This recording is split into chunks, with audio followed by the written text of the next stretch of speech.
everyone. Happy Mindset Monday. Today's topic is digestion, and we're going to talk about the emotional components that can contribute to digestive issues. When we're thinking about digestion from the emotional focus, what you want to consider with digestion issues is that it is emotionally an inability to digest things that have happened in our life. And so if we are struggling to let go of things that have happened, we can store that in our digestive system.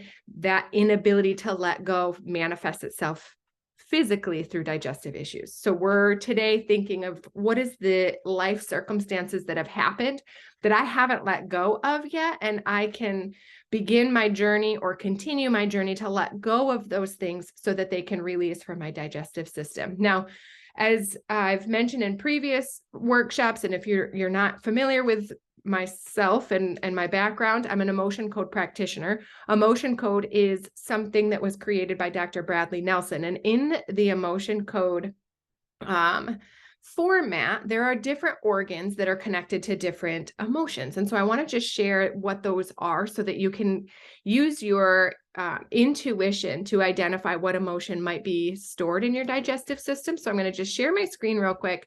So this is the emotion code chart. And what you'll see in there is there's 3 different rows. Row 1, 2, and 3 are connected with parts of the digestive system. And what you'll notice here is your small intestine is typically connected with feelings of abandonment, betrayal, forlorn, lost, love unreceived, effort unreceived, heartache, insecurity, overjoy, vulnerability. Well, some of them are also connected to the heart. So this is specific to each person, but those would be the emotions. So we're looking at those for small intestine. We have stomach over here with these emotions, and then the colon. And so what I would encourage you to do is look at this chart. If you have digestive issues, and even if you don't, just look at this chart and what words jump out at you. Intuitively, what emotions do you feel like you have stored in your body? Now, in a true emotion code session, we're actually using muscle testing to identify what specifically is trapped in the body. And so if you're wanting to do a full emotion code and work on releasing this, you can absolutely reach out and we can set that up.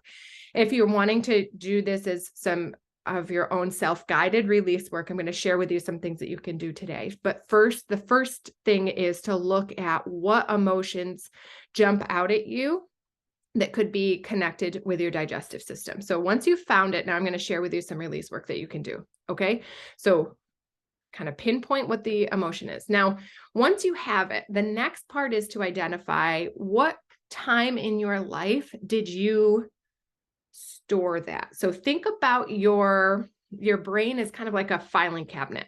And just see if you can sort through the files. What was the time in your life where this emotion really started to make an impact on you? That would be the time probably that your body started to store that emotion. So once you have the age and the circumstance, then you can start to look at, okay, I'm working on letting this go. Is there a person that I have to forgive, or a person that I have to work to let go of this scenario? Or is this my own work within myself? Now, when we're forgiving a person, the intention of forgiving them is not necessarily for them, but it's for us. Because if you think about it, if we're storing that in our digestive system, it's causing us physical harm because we're storing it. So we can, the act of letting go is for us, not necessarily that other person. So once we've found that, I'm going to share with you a couple of things, one of which is a letter that you can write to the person or the circumstance to allow your body to energetically let go. The other is, it's called cutting the cords or cutting the chains. There's a lot of different descriptors that are used for this, or different titles. This is something that a friend of mine, Annalie Yelm, taught me, and I use it pretty much, I would say probably once a week.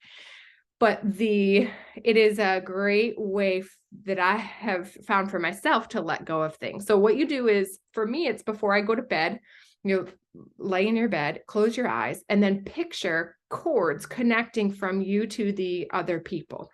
Anything that has heaviness attached to it. So there's going to be a cord. So I visualize ropes. You can have chains, whatever it is that you visualize. And that's coming from you to the other person. Well, then when you're ready to let it go, you can take out some scissors or whatever you need to cut the chain or the rope. And then you visualize the chain or the rope being cut, the other end can go back to them, or it can go up to the universe, to God, whatever your belief is, and be full of love for that person can work through that. But for yourself, now your part of the rope comes back, and I like to visualize it that it comes in, kind of sucks back into my heart, and then I see like a white light of love coming back into my heart. So that's like the energetic release, so that we can allow us to claim our part and the other person to claim their part. Basically, that's what we're doing in that. So that's one little meditation that you can do in working on letting go. The letters are great. The intention with writing a letter isn't to give it to the other person. It's just for us to get out what we need to say, and then we can burn it. It's like a part of letting go. And there's also something called the Ho'oponopono prayer, and it's just a Hawaiian prayer that you can do as you're visualizing. So you picture the other person that you're wanting to do your release work on, and then you recite the Ho'oponopono prayer. I love you. I'm sorry. Please forgive me. Thank you. And you're not saying it to the person. It's just in your mind. You visualize that person having the conversation with them, and then you're doing that release work. So those are just some things that you, as you're thinking about digestion and thinking about working on letting go of things, you can kind of add those to your toolbox. As far as essential oils that can support the act of letting go, I would call the ones that come into my mind are lemongrass. It's a great one for cleansing and clearing, and cilantro. I was just mentioning the other yesterday, actually, that I used to hate cilantro. And then once I started doing emotional release work, and once I started using it more often, I really found that I now love it. It just is such a great oil for helping with letting go. So cilantro and lemongrass are two great ones. We'll talk more about the physical things that you can do to support the digestive system from a holistic, natural perspective on Wednesday, but that just gives you a couple of things. So how would I use those oils? I would apply them topically to my stomach, or diffuse them while I'm doing that release work. I love diffusing cilantro and lemongrass with a little bit of wild orange at night. I'm more of an empath, so I have a tendency to take on or be able to feel other people's emotions. And so it's just a great one to drop in the diffuser at night. I love to do my release work and meditation and prayer all before I go to bed. So it's just a great routine having that in the diffuser. I feel like it just amplifies that. So that would be the suggestion for this week for digestion. If you have questions or you want to connect with me, you can go to www.yourlifefuel.com, reach out there, or you can email me, Katrina@yourlifefuel.com, and we can have more discussion. All right, that's it for today. Happy Mindset Monday, and I'll see you on Wednesday.